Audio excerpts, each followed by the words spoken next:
आदाब, नमस्कार, सत श्री अकाल। कतर हिंदी न्यूज में मैं अंजलि आप सबका स्वागत करती हूँ। कतर की सारी बड़ी खबरों को हिंदी में देखने के लिए हमारे चैनल को अभी सब्सक्राइब करें। कतर के नाम हुआ गिनीज वर्ल्ड रिकॉर्ड। कतर की पब्लिक वर्क अथॉरिटी ने आजकल में सबसे लंबा साइकिल रोड और सबसे लंबा कंक्रीट से बना हुआ रास्ता बनाकर 2 वर्ल्ड रिकॉर्ड अपने नाम कर लिया है। गिनीज वर्ल्ड रिकॉर्ड के अधिनिर्णायक डैनी हिक्सॉन ने सबसे लंबे कंक्रीट से बनाए रास्ते की लंबाई 25.275 किलोमीटर बताया। वहीं सबसे लंबी साइकिलिंग रोड की लंबाई 32.869 किलोमीटर बताया, जो कि नया विश्व रिकॉर्ड है।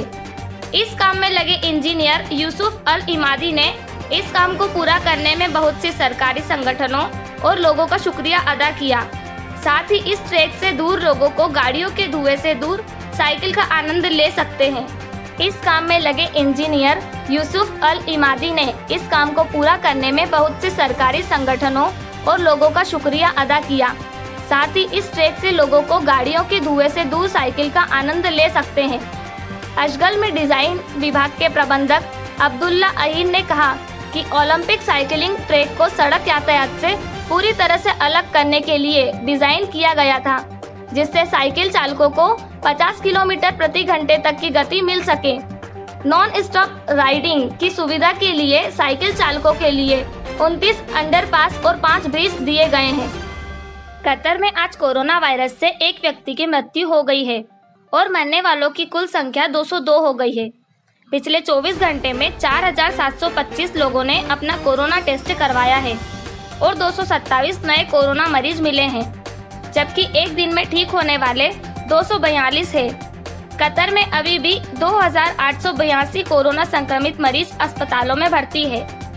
वहीं भारत में कोरोना के कुल मरीज 4 मिलियन के भी पार हो गए हैं और इसके साथ ही भारत दुनिया का तीसरा देश बन गया है, जहां कोरोना के 4 मिलियन से ज्यादा मरीज है।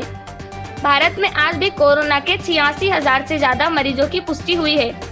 जब से भारत सरकार ने अर्थव्यवस्था सुधारने के लिए लॉकडाउन हटाया है, तभी से भारत में कोरोना के मरीजों में जोरदार इजाफा हुआ है और अब लगातार हर दिन 80,000 से ज्यादा मरीज और लगभग हर रोज 1,000 लोगों की भारत में मृत्यु हो रही है। प्रशासनिक मंत्रालय द्वारा बिना एनओसी के जॉब बदलने की पूरी जानकारी। कतर में जॉब बदलने में लोगों को आ रही समस्या को देखते हुए कतर के प्रशासनिक और मजदूर मंत्रालय ने नए नियम लागू किए हैं, जिसमें अब जॉब बदलने के लिए आपको अपने एम्प्लॉयर से एनओसी यानी नो ऑब्जेक्शन सर्टिफिकेट लेने की जरूरत नहीं है।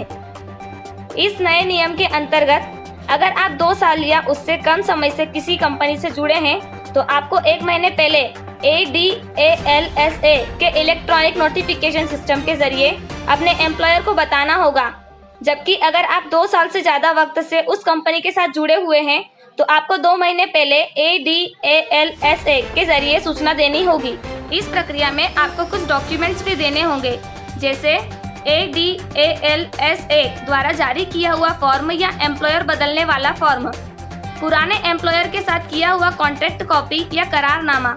अगर यह नहीं है तो एम्प्लॉयमेंट ऑफर, नया जॉब का एम्प्लॉयमेंट ऑफर लेटर अरबी भाषा में, नए जॉब की कॉन्ट्रैक्ट कॉपी ADALSA पर अपलोड की जाएगी, जिसके लिए 60 कतरी रियाल का भुगतान करना होगा।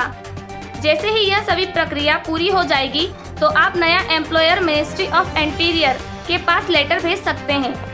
कतर सरकार ने मछली पालन के लिए बहुत से नए काम किए हैं। इसी काम के अंतर्गत अब कतारा बीज का इस्तेमाल 40,000 शाह आम मछली पालन के लिए किया जाएगा। मिनिस्ट्री ने बताया कि यह बीज इन मछलियों के पालन के लिए बिल्कुल सही वातावरण है। साथ ही कतारा एक पर्यटन स्थल के रूप में विकसित हो रहा है, तो इन मछलियों से यहाँ का आकर्षण और बढ़ेगा। कतर रेलवे ने दोहा मेट्रो स्टेशन के नजदीक 300 बस स्टॉप बनाने के काम में लगा हुआ है, जिससे आम जनता को मेट्रो लिंक बसों से आने जाने में किसी प्रकार की दिक्कत ना हो। ये बस स्टॉप्स मेट्रो स्टेशन के आगे लाल रंग से मार्क किए रहेंगे। अभी फिलहाल 17 मेट्रो लिंक की शुरुआत कर दी गई है, जो सुबह 6 बजे से रात 12 बजे तक चलेगी और शुक्रवार को दोपहर 2 बजे से रात के 11:50 तक। इसके साथ ही दोहा मेट्रो ने वोडाफोन के साथ मिलकर मेट्रो स्टेशन पर वाईफाई सेवा की शुरुआत भी की है। कतर की ताज़ा खबरों के लिए जुड़े रहे हमारे साथ। शुक्रिया।